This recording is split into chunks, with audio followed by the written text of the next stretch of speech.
Assalamualaikum dan selamat sejahtera semua.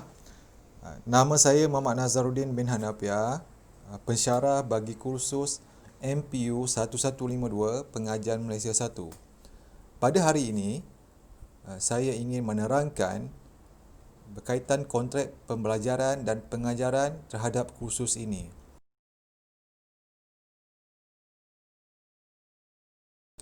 Sebelum itu, saya ingin menerangkan tentang sinopsis kursus pengajian Malaysia, yang mana kursus ini akan memperkenalkan kepada pelajar tentang sejarah berkaitan negara.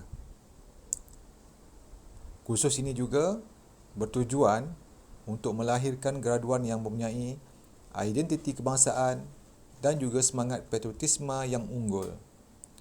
Manakala pengajaran dan pembelajaran terhadap kursus ini akan dilaksanakan dalam bentuk kuliah interaktif, e-pembelajaran, tugasan dan juga pengalaman pembelajaran. Hasil pembelajaran kursus ataupun CLO, pelajar akan dapat yang pertama, menjelaskan kepelbagaian dalam masyarakat yang dapat mengukuhkan perpaduan. Yang kedua, pelajar akan dapat menghuraikan proses pembinaan negara bangsa yang dapat menunjukkan kesedaran terhadap kepentingan identiti kebangsaan ke arah mengukuhkan semangat patriotisme. Yang ketiga, para pelajar juga akan dapat merumuskan faktor-faktor yang membina hubungan dan interaksi sosial dalam masyarakat. Nilai kredit bagi kursus ini adalah 2 jam. Senarai topik kursus yang terdapat di dalam kursus ini termasuklah yang pertama, sejarah negara, yang kedua, masyarakat Malaysia, yang ketiga, sistem pemerintahan negara, yang keempat, perkembangan sosioekonomi, yang kelima, dasar-dasar negara. Bagi kaedah penilaian kursus MPU 1152 ini, 3 tugasan ataupun penilaian yang telah ditetapkan bagi semua pelajar memenuhi keperluan kursus ini. Yang pertama, kajian lapangan sebanyak 40 markah keseluruhan. Yang kedua, tugasan sebanyak 30 markah daripada keseluruhan. Yang ketiga ialah pembentangan 30 markah daripada keseluruhan yang membawa kepada 100 markah bagi setiap orang pelajar. Setiap pelajar ataupun setiap penilaian adalah berdasarkan kepada rubrik pentaksiran bagi setiap komponen yang dilampirkan nanti.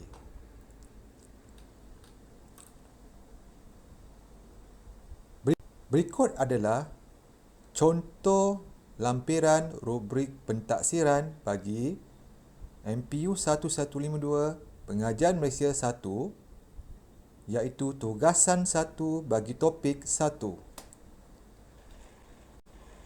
Baiklah, seterusnya saya akan menerangkan 3 bentuk penilaian yang telah ditetapkan di dalam kursus ini.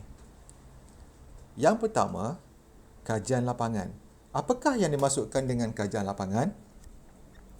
Kajian lapangan bermaksud satu kaedah di mana pelajar melaksanakan tugasan di luar kelas ataupun bilik darjah bagi mendapatkan sesuatu maklumat dalam bentuk pemerhatian, temu bual ataupun soal selidik.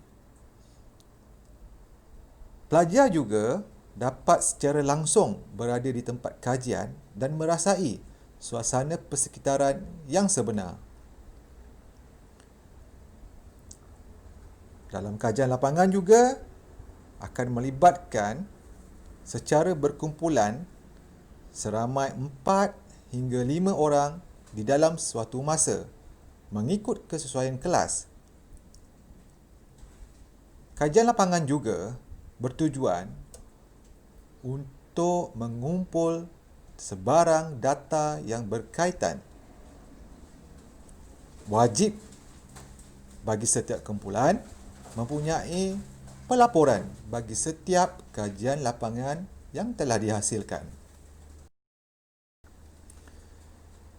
Seterusnya, komponen tugasan yang bermaksud ialah sesuatu perkara yang perlu dilaksanakan oleh pelajar secara individu. Tugasan akan diberikan kepada pelajar berdasarkan kepada topik yang berkaitan oleh pensyarah kursus. Seterusnya, pementangan.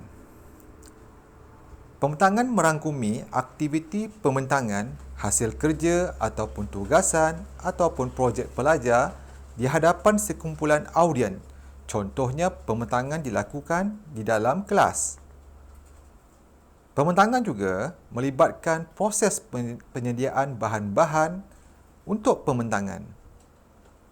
Dan pementangan juga haruslah mempunyai slide pementangan dan juga paparan pementangan. Kesemua ini perlulah diserahkan kepada pensyarah kursus ini. Setakat ini sahaja berkaitan dengan penerangan saya di dalam kontrak pembelajaran dan pengajaran. Diharapkan semua pelajar dapat memahami secara ringkas berkaitan dengan kontrak pembelajaran dan pengajaran yang telah dikongsikan di dalam platform Google Classroom dan juga video ini. Sekian, terima kasih. Assalamualaikum.